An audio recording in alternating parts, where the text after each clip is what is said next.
우리 함께 하나님의 말씀 보겠습니다. 창세기 37장 5절로 11절의 말씀입니다. 구약성경 창세기 37장 5절부터 11절까지의 말씀 같이 보도록 하겠습니다.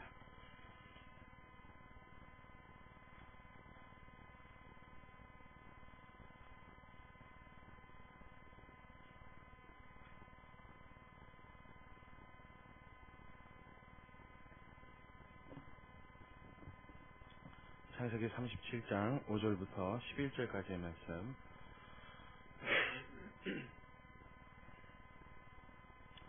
우리 한 절씩 같이 교독하도록 하겠습니다. 요셉이 꿈을 꾸고 자기 형들에게 고하매 그들이 그를 더욱 미워하였더라.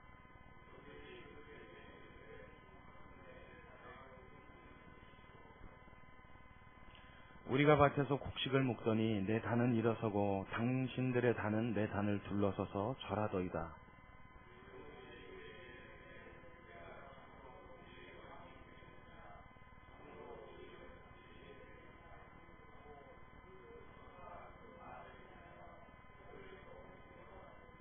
요셉이 다시 꿈을 꾸고 그 형들에게 고하여 가로되 내가 또 꿈을 꾼즉 해와 달과 11별이 내게 절하더이다 하니라.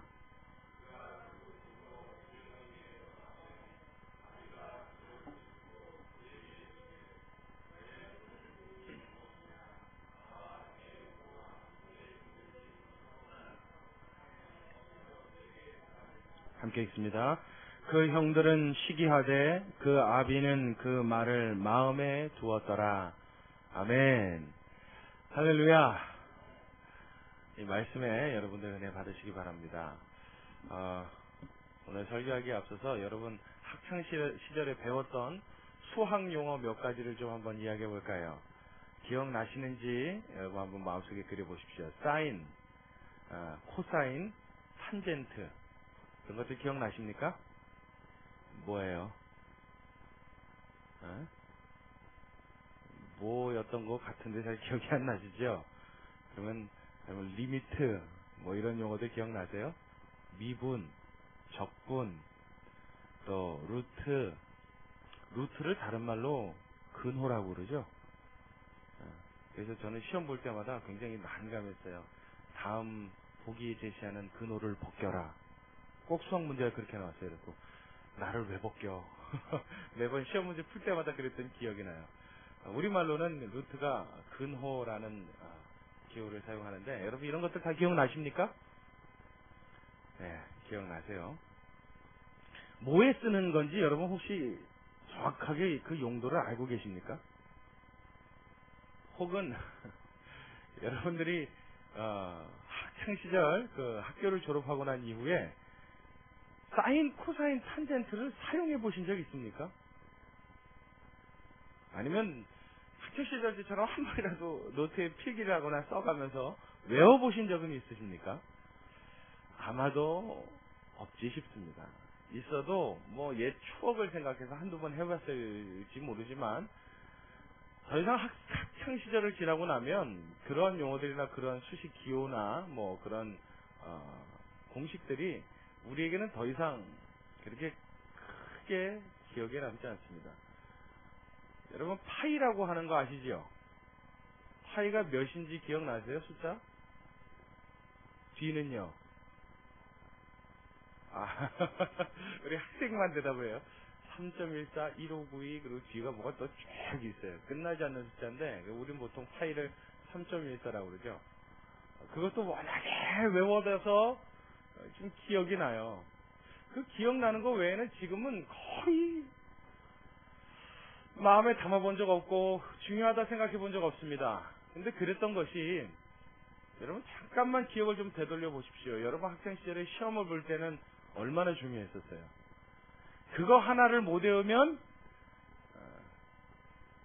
시험에 평균이 좌우될 뿐만 아니라 더 나아가서는 여러분 시절에는 거의 이제 학력고사 뭐 이렇게 시험을 지금 같은 수능이 아닌 세대들이 많으실 테니까 그때는 그 공식 하나를 외우느냐 못 외우느냐에 따라서 대학교에 당락을 결정하는 아주 중대사에 해당되어지는 그런 일이었습니다.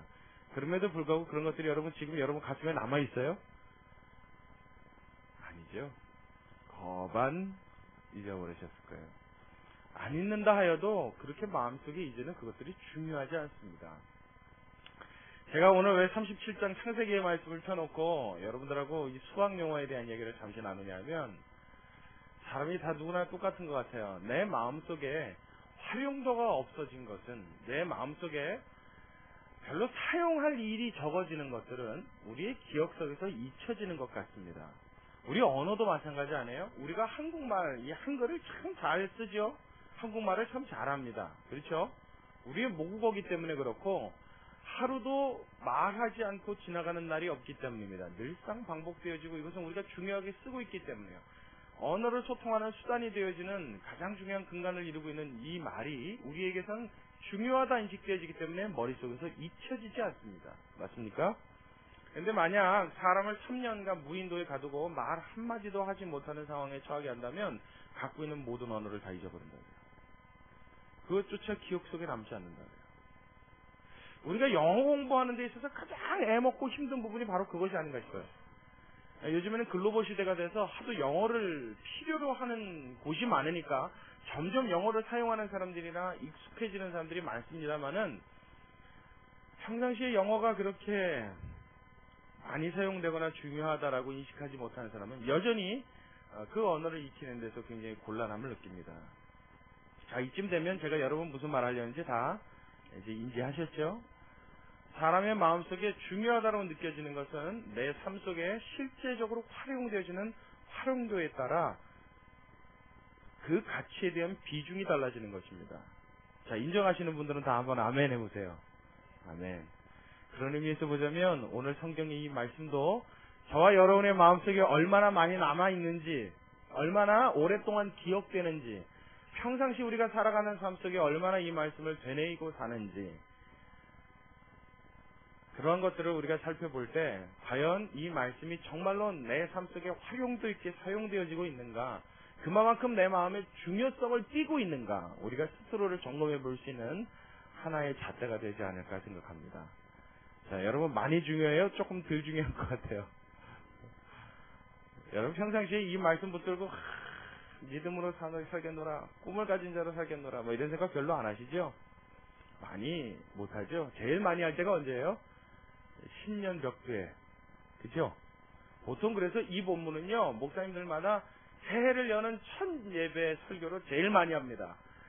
새해 첫 설교로 우리 꿈을 가집시다 하는 의미로 설교를 많이 해요. 그럼에도 불구하고 이 말씀은 그렇게 우리 마음속에 오래 남질 못해요. 요셉이 꿈꿨대. 가끔 이 말씀을 떠올리면 어떤 생각 드냐면, 꿈의 은사를 받은 사람들이 있나 봐. 현대에도 예수 믿는 사람 중에 특별히 꿈 잘 꾸고 많이 꾸는 사람 있죠? 저희 집 식구 중에도 그런 사람이 하나 있습니다. 그래서 꿈만 꿨다 그러면 자꾸 이상하게 그 꿈 얘기에 대해서 신경을 쓰고 하는 경우들을 보는데, 그래서 요셉도 꿈꾸는 은사를 받아서 이런 꿈을 꿨는데 나도 하나님이 이런 은사 주시면 좋겠다, 혹은 주변에 이런 은사 받은 사람이 있다더라 그러면 참 부럽다, 우리가 생각하는 정도는 거의 여기 선에서 끝나지 않을까 싶어요. 근데 여러분 기억하십시오. 오늘 본문은요, 절대 하나님이 요셉을 꿈꾸는 은사를 주었다는 것을 이야기하고 싶어서 써주신 구절이 아닙니다. 또한 우리 보고 꿈꾸는 은사를 소망하고 갈망하고 부러워하라고 하나님이 주신 말씀은 더더욱 아닙니다. 오늘 설교 제목이 요셉의 꿈입니다. 우리가 이 요셉의 꿈의 이야기를 들을 때마다 신기해는 하지만, 놀라워는 하지만 저와 여러분의 가슴속에 오래 남지 않고, 또한 우리의 삶 속에 이 말씀을 붙들지 못하는 이유는 요셉이 꾼 이 꿈에 대한 의미를 잘못 알아듣고 있기 때문입니다. 도대체 요셉이 왜 꿈을 꾸게 되었는가? 이 꿈의 의미는 무엇인가? 하나님은 왜 그에게 꿈을 꾸게끔 하셔야만 했는가? 그리고 이 꿈을 통해서 도대체 어떤 일이 일어나는가? 그렇다면 이 꿈은 나와 무슨 상관이 있는가? 우린 여기까지 가야 돼요. 그래서 여러분들이 하나님의 말씀을 읽을 때 이 말씀이 오늘을 사는 나에게 무엇을 가르쳐주고 싶어 하시는지, 내가 이 말씀을 붙들고 어떤 부분에 하나님의 음성을 들어야 하는지 우리가 이걸 정확히 봐야 됩니다. 그렇지 못하면 하나님의 말씀은 철진한 장신구와 같아요. 여자분들 철진한 장신구 어떤 의미인 줄 아시죠? 귀걸이, 목걸이, 팔찌, 반지 금으로 만들고 보석 박혀있고 좋은 것들 갖고 있는데 철이 지나고 나면 그거 할 수 있어요, 없어요? 제 생각에는 좀 이해가 잘 안 갑니다. 저는 그런 거에 별로 개의치 않아서 금이면 무조건 다 좋은데, 그렇죠? 금이면 다 가볼 수 있는 거잖아요. 근데 여자분들은 모양새 되게 따지더라고요. 이거 몇 년 전 건데 유행인지라서 못한대요. 그래서 보면 막 이렇게 주렁주렁해요. 무게도 꽤 나갈 것 같아요. 근데도 못 달고 그냥 장롱 속에 꽁꽁 박아놔요. 그거 평생 못 답니다. 못 따는데도 그거 거의 평생 가지고 가는 여성분들 참 많이 봬요. 하나님의 말씀이 이렇게 취급한단 말이에요. 아까워서 버리진 못하는데 내가 실제로 이용할 수는 없는 말씀. 이런 말씀에 대해서 이 성경은 어디로 가버려요? 장롱 속으로 들어가 버려요.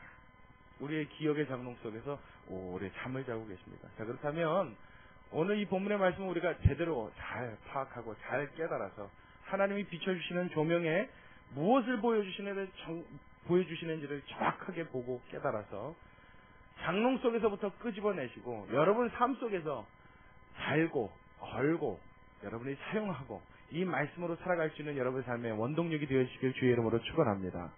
할렐루야. 우리 본문으로 그럼 다시 한번 돌아가 볼게요. 자, 37장 5절의 말씀을 같이 봅니다. 5절의 말씀 함께 읽겠습니다. 시작. 요셉이 꿈을 꾸고 자기 형들에게 고함에, 자, 여기까지요. 요셉이 꿈을 꾸고 자기 형들에게 이 꿈을 어떻게 했대요? 자, 고했대요. 근데 이 꿈의 내용이 무엇이냐면, 자, 7절을 같이 봅니다. 7절이요. 이것도 역시 같이 읽어볼게요. 시작. 우리가 밭에서 곡식을 묻더니 내 단은 일어서고 당신들의 단은 내 단을 둘러서서 절하더이다. 그리고 꿈을 한 번 더 꿉니다. 무슨 꿈을 꾸냐면, 자, 우리 9절의 말씀 같이 볼게요. 9절 시작. 요셉이 다시 꿈을 꾸고 그 형들에게 고하여 가로되 내가 또 꿈을 꾼즉 해와 달과 11별이 내게 절하더이다. 이게 뭐 절하는 꿈만 꿨어요. 자, 이제 절 보십시오. 지금 요셉은요, 두 가지의 꿈을 꿨는데 이 두 가지의 꿈 다 참 희한한 꿈입니다. 밭에서 형들과 자기가 곡식의 단을 묶는데 자기가 묶은 단은 갑자기 뻗쩍 일어나서 쓰러내는 거예요. 그런데 형들이 묶어놓은 단이 그 주위에 삥 둘러서서는 자기가 묶어놓은 단에 막 절을 하더라는 겁니다. 자, 꿈 내용 여러분 설명 안 해도 뭔지 아시겠죠? 예, 기분 좋은 꿈이에요? 기분 나쁜 꿈이에요? 예, 여러분들은 한 가지만 보는 거예요. 기분 좋은 꿈이 맞긴 맞는데 지금 여러분 야곱의 아들은 몇 명입니까? 12이잖아요. 12명의 전체 입장으로 놓고 한번 보자고요. 요셉만 보지 말고 12명 전체를 놓고 봐요. 이스라엘 백성의 시조들입니다. 그렇죠? 그 12명이 각각 12지파의 시조가 돼요. 그러면 이스라엘 나라의 전체를 놓고 봤을 때 여러분 이 꿈은 그렇게 싹 기분 좋은 꿈입니까? 별로 기분 좋지 않은 꿈입니까? 그렇죠? 꿈의 내용이 무엇인가를 다시 한번 잘 살펴볼 필요가 있어요. 우리는 항상 성경에 주인공이 등장하면 그 주인공만 봐요. 그래서 오늘 이 본문에도 주인공이 마치 요셉인 것처럼 우리는 착각합니다. 착각하지 마십시오, 여러분. 성경의 주인공은 하나님 한 분에는 없는 줄로 믿으시기 바랍니다. 이 사건을 통해서도 역시나 주인공은 누구세요? 하나님이세요. 요셉이 주인공이 아니에요. 근데 요셉을 주인공으로 착각하니까 이야, 기가 막힌 꿈 꿨네 이런단 말이에요. 여러분, 저희 집에도 제가 3남매인데요. 예를 들어서 저희 누이들이 묶은 단이 저한테 절했다 그러면 저는 참 기분 좋겠죠? 별로예요? 저는 어때요? 내가 뭐 좀 하나보다 내가 좀 어떻게 될려나 보다 길좀데 그래요. 그럼 저희 누이들 입장에서는요, 흉조죠. 그것도 제가 맞이나 되면 혹시 또 몰라요. 역시나 이 성경에 나타난 요셉도 막내를 제외하고서는 거의 막내나 다름없는 아들입니다. 그렇죠? 거의 말제에 해당되어지는 사람 중에서도 제일 있어요. 11번째입니다. 여러분, 형제들의 입장에서 한번 보잔 말이에요. 요셉이 마지형이라고 그런다면 또 어느 정도 이해가 가요. 거의 말제에 해당되어지는 이 아들의 단에 나머지 아들들이 절을 했다. 형들의 입장에서 보기엔 이것처럼 흉조가 없죠. 너가 나를 다스리고 나는 너에게 복종하는 관계가 되겠다고? 그러면 앞으로 우리 가문은, 앞으로 우리 식구들은, 내가 지니고 내가 꾸리고 살아야 될 내 가족들은 다 어떻게 된단 말이에요. 자칫 잘못하면 그때 시대적 배경으로 봤을 땐 종살이를 불사해야 한다라는 어떤 이런 무서운 내용을 지닌 아주 흉조 중의 흉조의 꿈입니다. 그러니까 여러분 사실 이 꿈은요, 이렇게 누구한테 발설해서 막 입 벌려 말할 내용이 됩니까? 안 됩니까? 설령 뻗어도 조용히 입 다물고 있던가, 아니면 아버지한테는 가서 살짝 상담을 하든가, 뭐 이래야 될 내용입니다. 가뜩이나 여러분 5절 보세요. 요셉이 꿈을 꾸고 자기 형들에게 고함해. 그 다음에 우리 안 읽었던 하반절 보십시오. 뭐라고 돼 있어요? 그들이 그를 더욱 미워하였더라. 더욱 미워했다는 건 그전에도 미워했다는 얘기예요? 이뻐했다는 얘기예요? 미워했대요. 그 미워한 이유를 한번 봅시다. 자, 위로 좀 올라가세요. 자, 2절 말씀이요. 야곱의 약전이 이러하니라 요셉이 17세의 소년으로서 그 형제와 함께 양을 칠 때 그 아비의 첩 비라와 실바의 아들들로 더불어 함께하였더니, 그게 뭐예요? 다른 형제들, 배다른 형제들과 함께 밭에 일을 했다는 거예요. 양들을 치고 일을 하고 했는데 그들의 과실을 아비에게 고하였더라. 이거 뭐예요? 고자질하는 거죠. 그러니까 어떻게 보면요, 우리 학급에서 반장격이었던 것 같아요, 요셉은. 근데 반장은 주로 누가 임명해요? 선생님이 임명하죠. 요즘에 아이들끼리 투표하고 뭐 이렇게 하지만 보통 저학년 학생들은 거의 선생님이 임명을 합니다. 그러면 걔는 이유도 없이 반장이 되는데, 반장 되고 난 다음서부터는 아이들한테 까닭없이 미움을 받아요. 왜냐면 칠판에다 뭐 적어요? 떠드는 아이. 저도 학교 다닐 때 그거 정말 약이 많이 오르더라고요. 딱 보기에는 반장 그까짓 거 봐봐야 나랑 똑같은 아이일 뿐인데, 걔가 분필 만들면 이상한 건세가 나와요. 그렇죠? 그 분필 한 자로 탁 놀릴 때 아이들의 간담이 서늘해져요. 그래서 성경의 표현을 따지면 마음이 물같이 녹았더라. 떠드는 아이 그러고 딱 이름을 적으려고 벌써, 제가 이시잖아요. 이만 딱 적으면 저게 나야, 아니면 누구야. 그거 참 안 좋습니다. 그러니까 반장하고 친한 아이들은 주로 좀 잘 보이고 싶은 아이들이지, 보통 일반의 저와 같은 아이들은 다 사실 좀 껄끄러워하고 별로였었어요. 결국 저는 반장이 아니었다는 이야기죠. 네. 형제들에게 있어서 이 말제와 같은 요셉은 이런 느낌의 동생이었었어요. 뿐만 아니라 이 요셉은 야곱이 특히나 편애했던 아들입니다. 자, 그 밑으로 한번 내려와세요. 조금 더 보죠. 자, 우리 3절에요. 요셉은 노년에 얻은 아들이므로 누구를요? 요셉을. 이스라엘이 여러 아들보다 그를 깊이 사랑하여 위하여 무엇을 지었대요? 채색옷을요. 채색옷이라는 것은 여러분 발까지 가리우고 긴 소매가 있는, 그때 당시에는 좀처럼 잘 입어보지 못하는 뭐라 그럴까요? 색동저고리 같은 거예요. 그러니까 아주 알록달록하고 깨끗하고 예쁘고, 우리 옛날 조선시대로 따지면 비단 옷 같은 그런 느낌의 옷입니다. 근데 여러분 그런 옷 입으면 밭에 나가서 밭일이나 양치는 이 목동일을 여러분 할 수 있어요? 없어요? 못한다고 봐야죠. 쉽게 얘기하면 그 아비가 요셉에게만 채색 옷을 입혔다는 건 뭐예요? 다른 형들 열심히 일할 때 그 아들은 뭐 했다고요? 놀았다고요. 그리고 가끔 들에 나와요. 가끔 형들 일하는데 나와요. 뭐 하려고? 그렇죠. 그 형들이 잘하나 못하나 보고하기 위하여 한 번씩 뜹니다. 그러면 그 형들이 가뜩이나 배다른 동생, 아빠가 편애하는 그 아들, 자, 마음에 이쁠까요? 미울까요? 미울 수밖에 없죠. 가뜩이나 미워요. 가뜩이나 싫어요. 그런데 거기다가 무슨 꿈까지 꿨어요? 이야, 이게 도대체 이뻐할래야 이뻐할 수 없는 상황이에요. 자, 이제 여기서 한번 여러분 질문 드릴게요. 이 꿈이 좋은 꿈 맞습니까? 우리는 여태까지 이 꿈 부러워했잖아요. 요셉 그러면 꿈꾸는 자, 꿈의 은사가 있는 자. 차라리 여러분 이런 은사라면 없는 게 낫죠. 결국 이로 인해서 37장 하반절로 가보면 요셉은 극심한 어려움에 처하게 됩니다.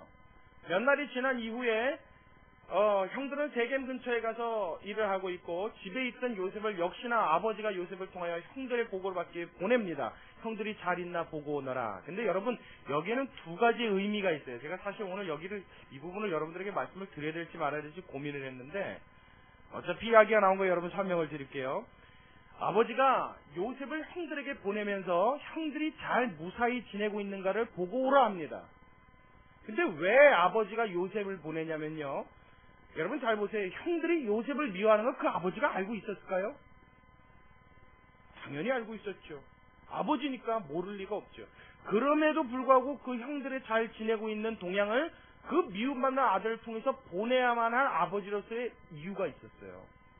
왜냐하면 형들이 있었던 그 땅의 근처가 세겜이라고 하는 성의 근처입니다. 이 세겜성은 어느 성이냐면 과거에 야곱이 라반에게서 도망 나와서 방황하던 시기에, 유랑하던 시기에 세겜성에 거하게 됐는데, 그곳에 들르게 됐는데, 그 족장의 아들이었던 그 아들의 이름이 세겜입니다. 아들의 이름이 세겜이에요.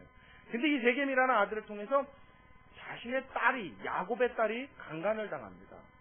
성적인 추행을 당해요. 그래서 이거에 분노한 형들이, 오빠들이 할례를 빌미로 내가 내 여동생을 추행했으니 결혼해야 하는데 우리 유대민족은 할례를 받지 않으면 결혼을 못한다. 그래서 할례를 증표로 해서 모든 세겜성 남자들이 할례를 받게 합니다. 할례 다 아시죠?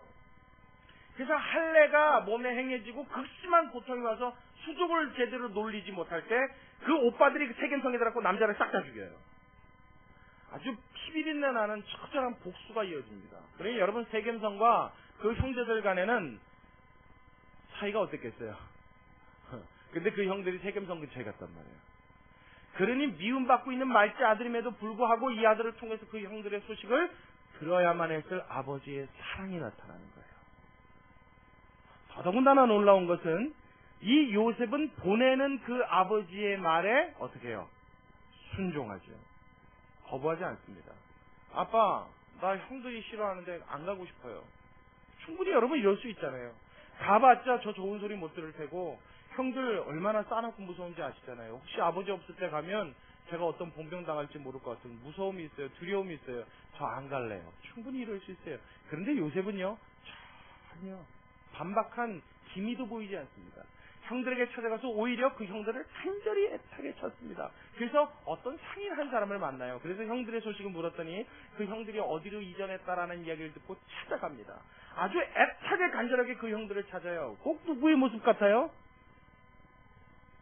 예수님 모습을 예표하고 있는 거예요.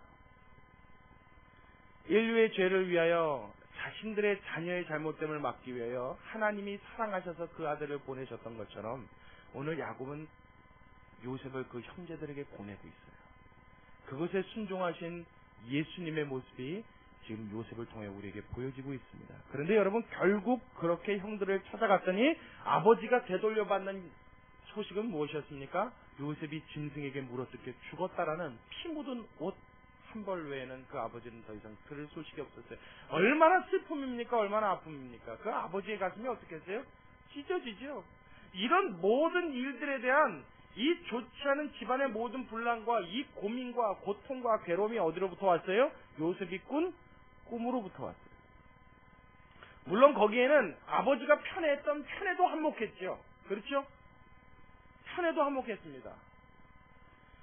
요소를 찾으려면 꿈 외에도 여러 가지 요소가 있었겠지만은 요셉이 그 형들의 잘못된 과실을 고하는 이런 어떤 강직한 성격도 한몫했겠습니다만은 가장 주된 원인을 따져라. 그가 이런 곤란을 겪어야 되는, 그 아버지로 그런 큰 슬픔을 겪어야 되는 뿐만 아니라 그 이후에 요셉은 어떻게 되냐면 구덩이에 넣어놨다가 지나가는 상인한테 은 20전에 팔아버립니다. 그래서 팔리운 요셉은 그때부터 약 11년간, 대략 11년간 종살이를 걸쳐 옥살이를 하게 됩니다. 그러니까 여러분 17세에 이런 일들을 겪기 시작해서 11년 정도가 지났다. 20대 말이란 말이에요. 거의 30이 다 됐단 말이에요. 그래서 요셉이 나중에 관직에 올라서 총리 대신이 될 때가 나이 30입니다. 30세에 애굽의 국무총리가 돼요. 그래 여러분 17세부터 이런 일들을 겪어서 나이 30 국무총리가 되기까지 그 나라의 거의 대상의 자리에 올라가기까지 그는 계속 무슨 시간을 보내냐면 종살이 아니면 옥살이. 그럼 여러분 젊은 시간이 다 뭐요? 자 여러분 이 꿈 꾸고 싶은 분은 아멘 하십시오. 왜 아무도 아멘 안 하죠? 근데 여러분들은 무턱대고 아멘 했단 말이에요. 꿈꾸는 자들이 되시길 주의 이름으로 축원합니다. 그러면 전부 다 아멘 그랬다고요. 그러니까 그 꿈이 뭔지도 모르고 내가 그 꿈을 어떻게 꿔야 되는지도 모르고 별로 마음에 안 와닿죠. 그러니 잊어질 수밖에요. 이 말씀이요 내 마음속에 중요하게 느껴지질 않으니 기억이 남아있을 수가 없는 거예요. 더군다나 하나만 더 여쭤볼게요. 여러분, 요셉은 자기가 꿈을 꿨습니까? 하나님이 꿈을 꾸게 하셨습니까? 여러분, 꿈을 꾸고 싶다고 꿔지는 거예요? 저는요, 어떨 때 꿈에서 정말 원치 않는 꿈을 꿀 때가 있어요. 좀 이런 꿈은 안 꿨으면 좋겠다. 그런 꿈이 뭐냐면 도망 다니는 꿈. 그리고 예배 인도하다가 큰 곤란을 겪는 꿈. 정말 제일 힘듭니다. 그러면요, 깼을 때 이불이 다 젖어 있어요. 얼마나 식은땀 흘리는지. 제가 잠깐 그 꿈 얘기해드릴까요? 우리 교회가요, 어마어마하게 커요. 할렐루야. 이런 얘기만 하면 좋겠죠. 교회가 말이에요, 교회 예배실 평수만 한 1000평 되나봐요. 얼마나 큰지 몰라요. 그렇게 큰 예배실에서 예배를 드리는데 성도들도 차게 앉았어요. 아, 여기만 보면은 굉장히 꿈이 좋은 꿈 같아요. 근데 제가 예배 순서를 잊어버려가지고요, 강대상에 주보도 없고 어떻게 예배를 인도해야 될지 모르는 거예요. 절 찾으면 없다고 하십시오. 묵도를 시작을 해야 되는데 예배 순서를 잊어버리고 나니까 뭘 해야 될지 몰라서 꿈속에서 막 당황을 하는 거예요. 강대상에서 어떻게 될지 모르고 그냥 안절부절을 못해요. 그리고 식은땀만 흘리다가 도저히 안 되겠으니까 그냥 막바로 설교를 합니다. 다 설교할 테니까 들으십시오. 그러고. 근데 이미 그때 되면요, 이 회중이 전부 다 이 분위기가 4분 5일이 돼갖고 정말 오늘 뭐 하는 거야? 막 웅성웅성 들썩들썩 난리가 납니다. 설교도 제가 생각해도 무슨 말인지 모르겠어요. 야곱이 갑자기 뭐 아브라함의 아버지가 됐다가 막 난리가 납니다. 그럼 성도들이 피식 웃기 시작해요. 그럼 제가 하다가 나중에 앉아서 간접석에 펄썩 주저앉고 울어요. 그러다 눈을 펄쩍 떠보면 꿈이에요. 아주 이러면요, 그냥 팔달의 기운이 나빠져요. 정말 그날 하루는요, 일군지네요. 얼마나 힘이 빠져 몰라요. 그때 제 마음속에 오는 감동은 딱 하나예요. 기도해라요. 기도해라. 내가 하는 목회 위해서 네가 하는 목회 하니까 빨리 기도해라. 그 하나님 앞에 기도할 수밖에 없죠. 하나님, 기도할 때 뭐라고 하는지 아십니까? 주여, 지난밤 내 꿈에 되었으니 그 꿈 이루어주옵소서. 아니요, 주여, 지난밤 이상한 걸 배웠으니 그 꿈이 이루어지지 않게 하옵소서. 그 꿈이 오히려 전화위복이 되는 꿈이 되게 하시고, 그 꿈으로 하나님이 저를 경성케 하시고 깨게 하시는 하나님 도구로 쓰여지게 하옵소서. 할렐루야. 네, 그렇게 기도해요. 근데 이 꿈조차도 여러분 제가 꾸고 싶어서 꿔요. 요셉이 꾼 꿈은요, 전적으로 하나님이 보여주신 꿈입니다. 요셉이 그 꿈을 꾸고 싶지 않았어요. 누구는 그렇게 설교하더라고요. 요셉이 꿈을 꾸고 그 꿈이 이루어지기까지 어떤 희생도 감수했던 것처럼. 뭔 희생을 감수했는데요? 종살이하고 옥살이 한 거요? 요셉이 그 꿈을 이루려면 내가 종살이를 하고 옥살이를 해야만 꿈이 이루어진다는 걸 알았어요? 몰랐어요. 그는 그냥 꿈을 꿨고요, 꿈 얘기를 형제들에게 한 것뿐이에요. 그러고 났더니 미움을 더욱 받은 요셉이 결국 어떤 지경이에요? 종살이하는 지경에, 옥살이하는 지경에 처해진 것뿐이에요. 그 꿈을 이루고 싶어서 자기가 기꺼이 거기에 동참한 게 아니란 말이에요.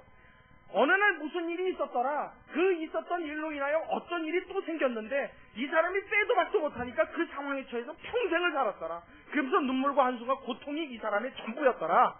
요셉의 이야기는 이게 전부입니다. 어찌 보면 우리의 삶하고 비슷해 보여요. 내가 살아온 인생길을 가만히 돌이켜보면 내가 원해서 손댄 일도 있지만 내가 산 내 인생이 정말 내가 원한 대로, 내가 꿈꾼 대로, 내가 바란 대로만 이루어지더란 말이에요. 사실은 전혀 아니거든요. 여러분이 10대 때, 여러분이 20대 때 꿈꿨던 여러분의 인생대로 지금 살고 있느냐? 물어보면 거의 다 아니라고 그래요.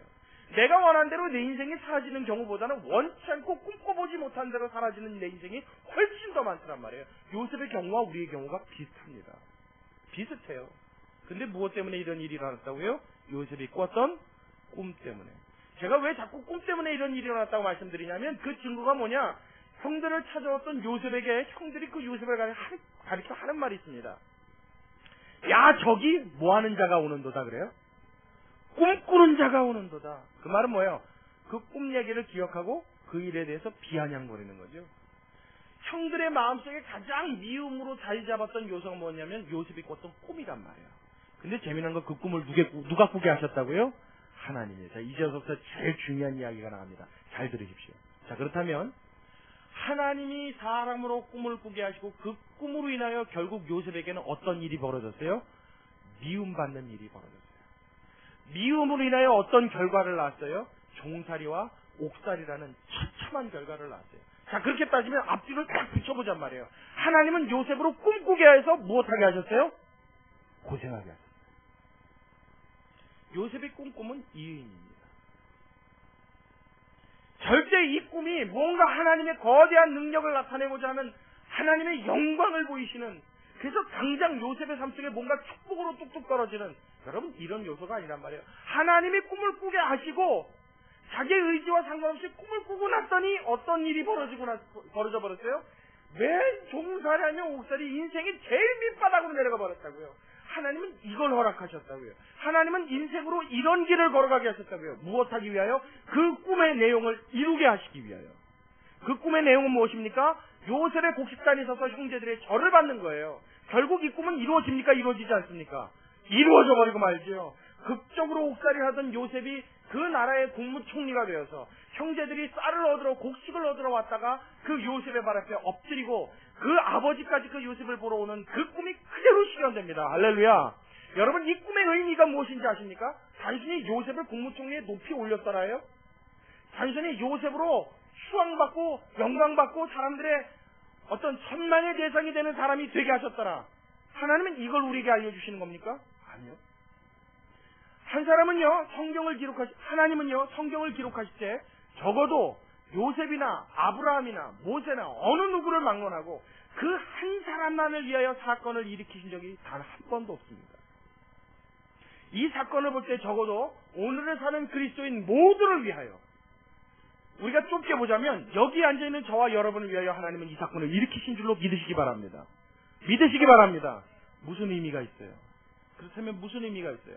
요셉이 국무총리가 되어서 그 형제들에게 곡식을 받으러 왔다가 그 형제들과 자기 아비가 살 곳을 고센이라고 하는 땅에 한 장소를 내어줍니다. 가장 애굽에서 비옥한 땅, 고센이라고 하는 지역에 이스라엘 백성들이 모여 살기 시작해요. 그때 이주했던 야곱의 측근이 70명이나 됩니다. 70명이 모여서 고센이라는 땅에서 먹고 마시고 살고 이제 세월을 보내요. 그래서 자그마치 그 땅에서 몇 년을 사냐면 400년을 살아요. 400년이 지나고 나니까 70명으로 왔던 이스라엘 백성들이 어떻게 해요? 성경의 표현을 보니까 강성하여졌더라 그래요. 그래서 나중에 애굽인들이 그들을 보고 긴장하는 수준에까지 이릅니다. 저 이스라엘 백성을 보니 여인들이 다 튼튼하단 말이에요. 얼마나 건강하고 힘이 좋은지. 애만 들어섰다 하면 낳는데 이 애 낳는 게 문제도 아니에요. 힘 한 번 주면 그냥 애가 쑥쑥 나온단 말이에요. 애굽 여인들은 호리호리하고 간이 얇고 지금으로 따지면 모델들 같은, 그래서 미와 어떤 좀 꾸미는 그런 거에 신경을 썼던 여인들. 우상이 난무하고 돈이 많은 나라니까 얼마나 부강한 나라에서 얼마나 꾸미고 사치스럽고 요란하겠어요. 그런 여자들은 이 몸이 약해 빠져가지고 애를 못 낳는 거예요. 자칫 잘못하다 애 낳다 죽는 여자도 나오고요. 근데 이스라엘 백성들은 생각할 그런 일이 없단 말이에요. 얼마나 그냥 잘났는지 정말 말 그대로 힘 닿는 데까지 자녀들을 낳으니까 400년 만에 애굽이 위협감을 느낄 정도의 수준으로 굉장한 크기의 민족으로 발전을 해버렸단 말이에요. 그러니까 애굽인들의 마음속에 어떻게 해요? 저들을 더 이상 놔뒀다가는 잘못하면 이 애굽을 집어삼킬 수 있는 민족이겠다. 그래서 그들을 종살이로 부리게 됩니다. 종살이를 시켜요. 그래서 자그마치 400년을 애굽에 살면서 고센 땅에 요셉으로 인하여 넘어왔던 이스라엘 민족은 이후 400년간 그 민족이 번창해 나가면서 수가 늘어나가면서 부강하고 강대해지고 잘 사는 나라가 된 것이 아니라 애굽의 종으로 전락해버려요. 이상하죠? 하나님이 이스라엘 백성과 요셉의 그 인도하심이 좀 이상합니다. 도대체 우리의 상식으로 맞지 않는 일들을 일으키세요. 하나님은 모든 것이 가능하신 전능하신 하나님 아버지 맞습니까? 믿으시면 아멘. 크게 아멘해요. 아멘. 그 하나님이 맞으시다면 적어도 우리의 바람대로 하나님은 자신의 백성들을, 자신의 자녀들을 이끄실 때 복된 길로만 좀 이끌어 주셔야 되지 않아요? 요셉에게 왕이 되는 꿈을 꾸게 하셨으면 순탄하게 왕이 되게 해주시면 어디가 덧나냔 말이에요.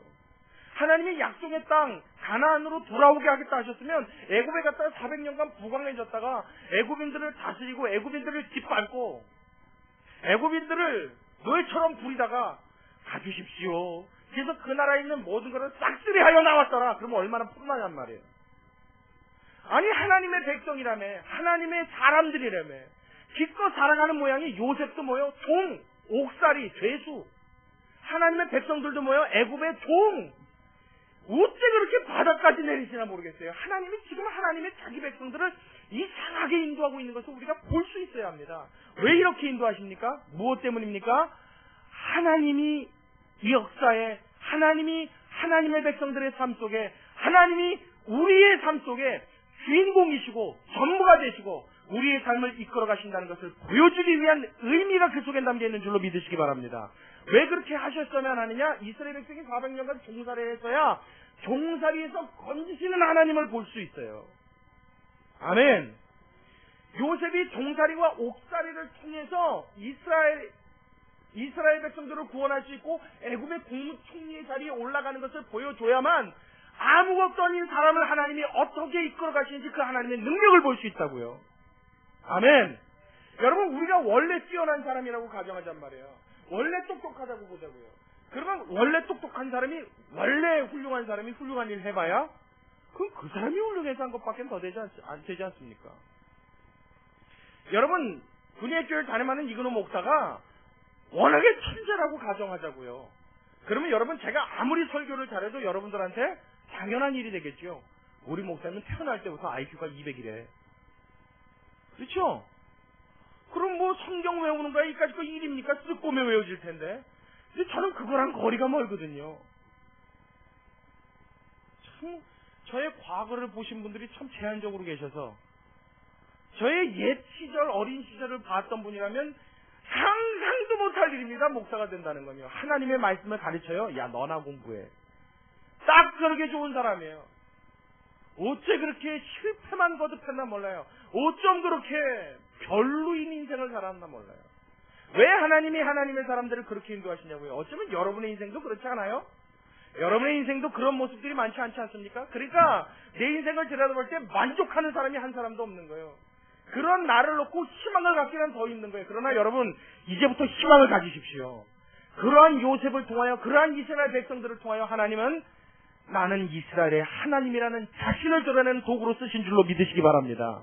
그래서 이후로 하나님이 어떻게 해요? 나는 아브라함과 이삭과 야곱의 하나님이라는 것이 언제요? 지금까지 내려와요. 왜 그렇게 말씀하셨어요? 나는 아브라함의 하나님이요, 이삭의 하나님이요, 야곱의 하나님이란 말의 뜻은 무엇이냐면 나는 그들에게 약속을 준 하나님이요, 그 약속을 이루어낸 하나님이라 이 뜻이에요. 아브라함과 언약을 맺으셨어요. 이삭과 언약을 맺으시고요. 야곱과 언약을 맺으셨어요. 그 언약을 누구를 통해서요? 요셉이라는 한 사람을 통하여 애굽의 전체 역사와 이스라엘 전체 역사를 통하여 하나님은 지금 이루어가고 계신 거예요. 할렐루야. 거기에 지금 누가? 요셉이 쓰임받고 있는 거예요. 하나님이 그 역사를 이루는 도구로. 할렐루야. 그 도구로 쓰임받기에 가장 중요한 키가 무엇이었습니까? 오늘 요셉이 꾼 꿈입니다. 그래서 하나님은 요셉에게 그 꿈을 꾸게 하셨어요. 그리고 그 꿈을 말한 이후에 상황은 이렇게 전개되게끔 하나님이 놔주셨어요. 하나님이 이끌어가고 계시는 거예요. 하나님이 만들어가고 계시는 거예요. 요셉은 내가 왜 그 꿈을 꿨는지도 몰라요. 이 꿈이 어떻게 이루어질지도 몰라요. 이 꿈 말했다가 그런 낭패를 당할 때 기가 막혔을 거예요. 왜냐면 그때 당시에는요, 사람이 꿈을 꾼다는 것은 신과 소통하는 수단으로 여기는 하나의 방편이었습니다. 그러니까 꿈을 꿨대. 그러면 하나님이 계시를 줬다, 신이 계시를 줬다, 이렇게 생각하는 시대적인 배경이 있었단 말이에요. 그러니까 형제들한테 형 내가 꿈을 꿨는데 당신들이 나한테 절하던 걸, 그러면 뭐예요? 신이 마치 그를 왕으로 인정하셨다는 계시처럼 받아들였다고요. 그러니까 그 꿈이 더 기분 나빴던 거예요. 그러니까 요셉은 그 꿈을 꾸고 나서 얼마나 기가 막혔겠어요. 왜 이 꿈이 나에게 꾸어졌고 이 꿈을 도대체 어떻게 이루어질지, 어떻게 이루어가실지 그는 상상도 못했단 말이에요. 그리고 나서 벌어진 일이란 무엇밖에 없어요? 옥살이, 종살이. 종살이도 순탄하게나 했습니까? 얼마나 그가 성실하게 했어요? 종도 성실하게 종살이를 했죠. 아주 열심히 일했습니다. 그래서 그 보디발이라고 하는 군대 장관이요, 애국의 군대 장관인데 이 사람이 자신의 모든 직무에, 일에, 자기 가정의 모든 직무를 요셉한테 그냥 맡겨버렸습니다. 그 정도로 성실했어요. 딱 하나만 빼고. 누구? 자기의 아내만. 심지어 이게 또 사단이 났죠. 그 아내가 자꾸 이렇게 눈짓하는 거예요. 결국 그 때문에 오게 가지 않아요. 그냥 요셉은요, 10몇 년을 그러고 살았는데, 참 우리 같으면 회의감 골백번도 더 느꼈을 것 같아요. 차라리 그 꿈 꾸지 않았더라면, 차라리 그 꿈 꿨을 때 내가 말하지 않았더라면, 그리고 어쩌면 그 꿈을 꾸게 하셨을 하나님 앞에 원망했을지 몰라요. 그 마음에 원망이 조금도 없었다면 여러분 그건 사람이 아니겠지요. 그 마음속에 탑탑증이 없었다면 여러분 그건 인간이 아닐 겁니다. 얼마나 괴로웠겠어요. 얼마나 힘들었겠어요. 마치 한숨 쉬고 살아가는 오늘의 우리들처럼. 여러분이 갖고 있는 꿈은 무엇입니까? 여러분이 꾸었던 꿈은 무엇입니까? 여러분, 요셉이라고 하는 사람은 하나님이 꿈을 꾸게 하셨을 때 적어도 우리처럼 하나님의 말씀을 아직 받지 못했을 때입니다. 성경에 아직 기록되지 않았을 때예요. 그래서 하나님이 자신의 뜻을 이루어 가시고 자신의 계획을 완성시키시는 데는 그렇게 음성을 들려주시거나 꿈을 꾸게 하시거나 뭘 보여주시거나 직접 나타나시거나 하시는 특별한 하나님의 계시를 통해서 그들에게 역사했습니다. 근데 우리에게는 완성된 계시가 있어요. 그게 뭡니까? 성경 말씀입니다. 계시란 말이 여러분 굉장히 어마어마하고 신적인 어떤 의미가 아니에요. 계시는 뭐냐면 뚜껑을 열어서 보여주다 그런 뜻이에요. 우리에게는 완성된 하나님이 완전히 완성해서 보여주신 실체가 있다고요. 그게 뭐라고요? 하나님의 말씀이에요. 그때는 말씀이 없었기에 하나님이 요셉에게 어떤 일을 하시려니까 꿈이라는 수단이 필요했다고요. 그때는 말씀이 없었으니까 하나님이 모세에게 어떤 일을 하시려면 썰기람에 불이 붙어서 직접 나타나 부르셨단 말이에요. 근데 우리에게는 좀처럼 그렇게 하지 않으세요. 나타나서 불 붙는 형상을 본 사람 저도 못 봤는데요. 혹시 여러분 중에 보시거든 얼른 얘기해 주십시오. 같이 가서 좀 보게. 아무에게도 하나님은 그렇게 역사하지 않아요. 좀처럼 꿈도 잘 꾸지 않게 하세요. 꿈도요 어떻게 꾸냐면 좀 기가 막혀요. 어떨 때는 예수님 보는 꿈 꿀 때 있죠. 가끔가다 예수님 보는 꿈을 꿔요. 막 예수님이 하늘에서 내려오시고 막 혹은 예수님 산에서 내 이름을 불러주시더래요. 예수님 그 품에 앉으려고 그랬는데 내 품에 이렇게 보니까 집에서 기르는 강아지 한 마리를 안고 있대요. 그게 예수님 꿈이에요? 개 꿈이에요? 헷갈리는 거예요. 저는 웃기죠. 개 꿈이야. 꾼 사람은 예수님 꿈이야. 좀처럼 하나님이 지금요 그런 꿈이나 뭐 그런 음성이나 나타나 이런 거 없어요. 왜요? 이미 하나님의 말씀에 그 모든 것을 이루어 놓으셨기 때문인 줄로 믿으시기 바랍니다. 우리가 꿔야 되는 꿈은 무엇입니까? 하나님의 말씀입니다. 요셉이 봤던 그 꿈은 하나님의 뜻을 이루기 위한 하나님의 음성이요 하나님의 수단이었어요. 이제는 하나님이 우리에게 당신의 뜻을 이루기 위해서 무엇을 사용하세요? 하나님의 말씀을 사용하세요. 우리의 마음속에 이 말씀을 꿈으로 갖고 있어야 돼요. 아유 목사님, 내가 요셉처럼 국무총리나 되는 사람이면 나도 그런 꿈 꾸겠어요. 나도 모세처럼 하나님이 무슨 영도자로 쓰시고 그렇게 위대한 인물이면 나도 그렇게 꿈꾸겠어요. 잘 보시라고요. 모세가 영도자가 되어서 출국시키기까지 몇 년 걸렸어요? 80년. 자가마치 80살이 돼서 애굽에 가갖고 이스라엘 백성 끄집어냈다고요. 그러면 태어난 순간서부터 80살이 될 때까지는 뭐요? 내가 하나님 앞에 부름받을지 쓰임받을지 무슨 인물이 될지 영도자 모르고 평생을 살았어요. 애굽에서 40년 살고 미디안 광야에서 양치기로 40년 살고 그동안에 아무것도 모르고 살았어요. 꼭 우리처럼요. 요셉이 어느 날 꿈을 꿨어요. 형들한테 말하고 난 다음서부터 무슨 일이요? 쥐 터지는 일만 남았다고요. 자칫 잘못하면 죽을 뻔도 했죠. 형제들이 원래는 죽이려고 그랬어요. 근데 그 형제 중에 하나가 우리가 죽이면 뭐하냐? 그도 우리의 고육이 아니냐? 죽이느니 차라리 우리에게 득이나 되게 팔자 그랬다고요. 그래서 팔린 거예요. 죽을 고비 넘겼죠. 팔렸죠. 종살이 했죠. 무병 썼죠. 옥살이 했죠. 그 다음서부터 그런 환란을 겪는 인생을 살면서 그가 어떤 인생을 앞으로 살아가야 될지 그는 꿈도 못 꿨다고요. 꼭 지금의 우리들처럼. 이해가 가십니까? 요셉의 이야기는 여러분 요셉의 이야기가 아닙니다. 성경에 나타난 모든 인물의 이야기는 하나님은 저와 여러분을 위하여 오늘 우리의 삶에 대놓고 청사진으로 비춰보라 주신 말씀인 줄로 믿으시기 바랍니다. 꼭 우리의 모습과 비슷해요. 그러나 여러분 기억하십시오. 그의 삶의 때가 찬 어느 순간 요셉에겐 11년이라는 시간이 지나고 난 이후 모세에겐 80년이라고 하는 시간이 지나고 난 이후 하나님 보시기에 정확한 하나님의 때가 꽉 찬 그 순간 하나님은 그를 불러서 하나님의 크신 일을 이루어내시는 것처럼 오늘 우리가 사는 이 인생에도 별 볼 일 없는 내 인생 아무것도 아닌 것 같은 내 인생, 맨날 실수만 거듭하는 것 같아 보이는 내 인생, 누구한테 들어대놓기는 참 민망하고 창피하고 초라해 보이는 내 인생이지만, 별것 없어 보이는 내 인생이지만, 하나님의 때가 여러분에게 찰 순간, 어느 때 하나님의 그 순간이 올 때 저와 여러분은 하나님의 손에 들려와서 놀라운 그분의 도구로 쓰임받게 될 줄로 믿으시기 바랍니다. 이게 우리가 꿔야 되는 꿈이에요. 아멘. 그러니까 뭘 가지고 살라고요? 마음에 소망을 갖고 사는 거예요. 마음에 희망을 갖고 사는 거예요. 쥐구멍에도 좀 크게 해요. 쥐구멍에도. 이게 성경이라니까요. 이게 속담이 아닙니다. 성경의 이야기예요. 근데 우리가 단지 뭘 모를 뿐이에요. 언제 어느 시에 볕이 뜰지 모르는 거예요. 하나님의 해가 여러분의 인생에 비춰지는 그날에 여러분은 하나님의 도구로 크게 쓰임받는 자들이 될 줄로 믿으시기 바랍니다. 크게 쓰임받는다니까 또 그렇게 생각하십시오. 야, 내가 돈을 몇 억을 벌까, 몇 조를 벌까, 크다니까 또.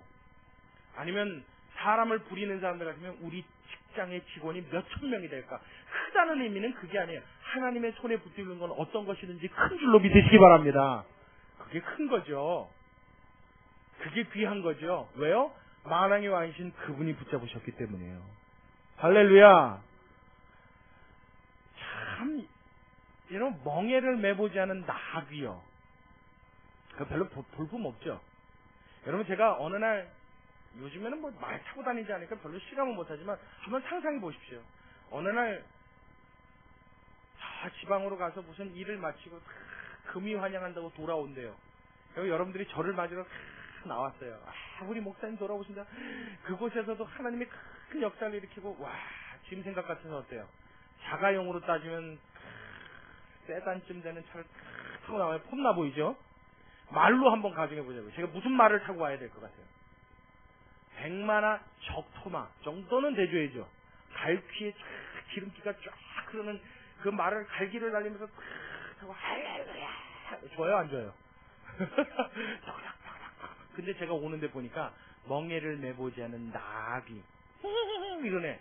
뒤도 하나는 이렇게 구부러져가지고 떼그닥 걸어오는데 나귀보다 제가 좀 더 커. 나귀가 저보다 작아. 애가 불쌍하게 찌그덕 그러고 걸어오는데 그거 타고 와서 할렐루야 그런단 말이에요. 폼 나요, 안 나요? 참 그런 거 별로죠. 여러분이 생각하는 크다는 건 그런 거란 말이에요. 그래서 막 근육질에 적토마나 백마를 타고 이런 거 상상한단 말이에요. 하나님 앞에 크게 쓰임받는다는 것은요, 모양새가 어떻든 내용이 어떻든 이게 중요한 것이 아니라 그분의 손에 들려있다는 자체가 큰 것인 줄로 믿으시기 바랍니다. 그래서 예수님이 예루살렘에 입성할 때 뭘 타고 들어오셨어요? 멍에를 매보지 않은 나귀를 탔잖아요. 제일 멋진 인생이에요. 제일 멋있는 놈이에요. 예수님이 예수님의 십자가를 지시는 사역을 위해 예루살렘으로 입성하는 그 어마어마한 사역에 쓰임받은 게 뭐예요? 멍에를 매보지 않은 초라한 나귀 새끼. 여러분, 우리가 그 나귀와 같을지라도 예수님의 손에, 하나님의 손에 붙들리면 우리 인생은 가장 멋지고 귀한 인생이 되는 줄로 믿으시기 바랍니다. 왜요? 왕이 붙잡았기 때문이에요. 전능하신 왕이 붙잡았기 때문이에요. 예수님이 5,000명을 먹일 때 뭘 갖고 먹였다고요? 뷔페에 전화해라.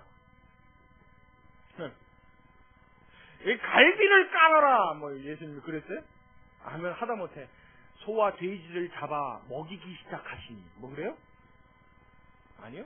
예수님은 뭐 붙들었어요? 어린아이에 초라한 도시락 하나.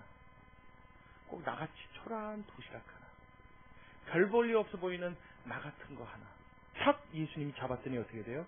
거기에 있는 모인 모든 사람을 먹이고 12광주리를 남게 거두는 하나님의 놀라운 기적이 나타난 줄로 믿으시기 바랍니다. 그러니까 여러분, 우리는요, 우리의 재능으로 살아가는 사람이 아니에요. 예수 믿는 사람은 우리의 수단으로 사는 사람이 아니에요. 하나님의 기적으로 사는 사람들인 줄로 믿으시기 바랍니다.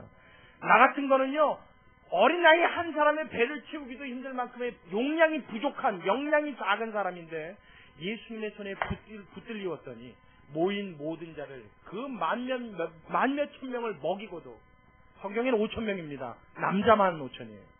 그리 만몇천 명을 먹이고도 12광주리를 거둘 수 있는 하나님의 잠재적인 폭발력이 저와 여러분에서 나오는 그때를 여러분 꿈꿀 수 있길 주의 이름으로 축원합니다. 이게 우리가 꿔야 되는 꿈이고 요셉이 꾼 꿈이에요. 언제가 될지 몰라요. 어느 때일지 몰라요. 하나님 그 꿈을 어떻게 이뤄내실지 우리는 상상할 수 없어요. 그러나 반드시 그때가 되면, 반드시 하나님이 원하시는 그 순간이 되면 여러분에게 하나님이 역사하시는 그 순간이 찾아옴을 꿈꾸고 기대하시고 믿을 수 있는 여러분 되시길 주의 이름으로 축원합니다. 이 신뢰를 갖고 믿음을 갖고 살면요, 우리의 삶이 새로운 힘이 넘치기 시작해요. 이 말씀이 나에게 힘이 되기 시작해요. 하나님, 요셉에게 꿈꾸게 하셨으니 주여 나로 꿈꾸게 하옵소서. 주여 나로 소원하고 갈망하고 주님을 신뢰하게 하여 주옵소서. 신실하신 하나님을 믿게 하여 주옵소서. 그 믿음을 통하여 일하실 하나님이 저와 여러분에게 하나님 영광으로 갚으시고 채우시고 놀랍도록 역사하시는 그날이 여러분 삶 속에 마치 쥐구멍에 벼시 뜨는 것처럼 찾아온 날이 속히 임하게 되시길 주의 이름으로 축원합니다. 그날까지 꿈을 잃지 않는 성도 여러분 되시길 주님의 이름으로 축원합니다. 같이 기도하겠습니다. 고맙고 감사하신 아버지 하나님, 주님의 은혜와 사랑을 감사드립니다. 하나님, 요셉이 꿈은 하나님의 뜻을 이루기 위한 하나님의 수단이었고 그 꿈을 통하여 하나님이 그의 인생을 인도하셨음을 주님 우리가 보았습니다. 주님, 우리에게도 꿈꾸게 하여 주옵소서. 우리는 하나님의 말씀을 통하여 꿈을 꾸고 그 꿈이 이루어지기까지 우리의 모양새가 조금 불만스럽을지라도, 우리의 살아가는 삶의 걸음이 내가 바랬던 삶이 아니라 할지라도, 때로는 내 모습이 초라하여서 눈물 나고 한숨 쉬고 인상이 써진다 할지라도 그 속에서도 나를 만들어 가시고 하나님의 작품을 이뤄내실 것에 대한 소망과 꿈을 버리지 않게 하사 하나님, 나의 삶 속에 신실하게 일하시는 하나님만 바라보고 그 삶 속에 승리를 얻어낼 수 있도록 우리 모두를 축복하시고 인도하여 주시옵소서. 아버지, 이 말씀이 우리의 마음속에 잘 박힌 못이 되길 원합니다. 뽑아도 뽑히지 않는 말씀이 되어서 내 삶을 살아가는 가장 큰 힘의 근원이 되게 하여 주옵시고, 이 말씀이 나에게 꿈이 되어서 하나님, 나도 언젠가는 하나님이 크게 들어쓰실 그날에, 하나님의 손에 붙들려 하나님 앞에 존귀 쓰임받을 그날에 하나님, 준비된 자로 주님 앞에 설 수 있도록, 하나님이 쓰시기에 부족함 없는 손에 꼭 맞는 도구로 하나님 앞에 갈 수 있도록 주여 나를 겸비하게 하시고 준비하게 하시고 믿음으로 하나님 앞에 바로 서게 하사 하나님과 더불어 평생을 준비하며 동행하며 그렇게 살아가는 인생으로 살 수 있도록 축복하여 주시옵소서. 하나님께 감사와 영광을 돌려드립니다. 우리 주님만 높임받아 주옵기를 소원하오며 살아계신 예수님의 이름으로 기도드리옵나이다. 아멘.